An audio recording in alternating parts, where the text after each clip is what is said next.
প্রিয় দর্শক, আসসালামু আলাইকুম। আজকে আপনাদের সঙ্গে শেয়ার করব ঘরে আম সংরক্ষণের একটি পদ্ধতি। আম একটি মৌসুমি ফল। এটি সবারই একটি প্রিয় ফল, কিন্তু সব সিজনে বা সব সময় পাওয়া যায় না। আমের সিজন চলে যাচ্ছে, চলুন দেখে আসি কিভাবে স্বাদ এবং গন্ধ অটুট রেখে বছর জুড়ে এ আমের স্বাদ নিতে পারি। এজন্য ভালো আম বেছে নিতে হবে। প্রথমে আমগুলো ধুয়ে পরিষ্কার করে আমি ছুলে নিচ্ছি। আমি বেছে বেছে একটু শক্ত দেখে পাকা আম নিয়েছি, বেশি পাকা আম নেব না। সবগুলো আম ভালোভাবে উপরের খোসাটা ফেলে আমি ছুলে নিলাম। আম মাঝখান থেকে কেটে পিস পিস করে নিচ্ছি। একটা কাঁটা দিয়ে আবারও কেটে আমি লম্বা লম্বা করে টুকরা করে নিলাম। এটা আপনারা আপনাদের পছন্দ মতো কেটে রাখবেন।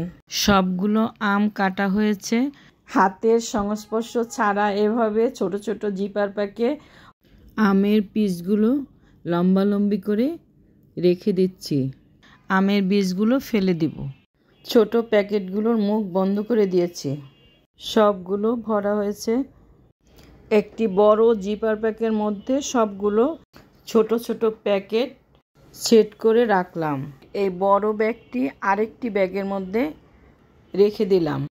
ডিপ ফ্রিজে কিছুক্ষণ রাখার পরে এভাবে নেড়ে চেড়ে রাখতে হবে, যাতে একটির গায়ে আরেকটি জিপার প্যাক না লেগে যায়। ফ্রিজে পর্যাপ্ত জায়গা থাকলে এরকম বড় ব্যাগ ছাড়াও ছোট ছোট প্যাকেটগুলো এরকম বক্সে রেখে ঢাকনা দিয়ে রেখে দিতে পারেন।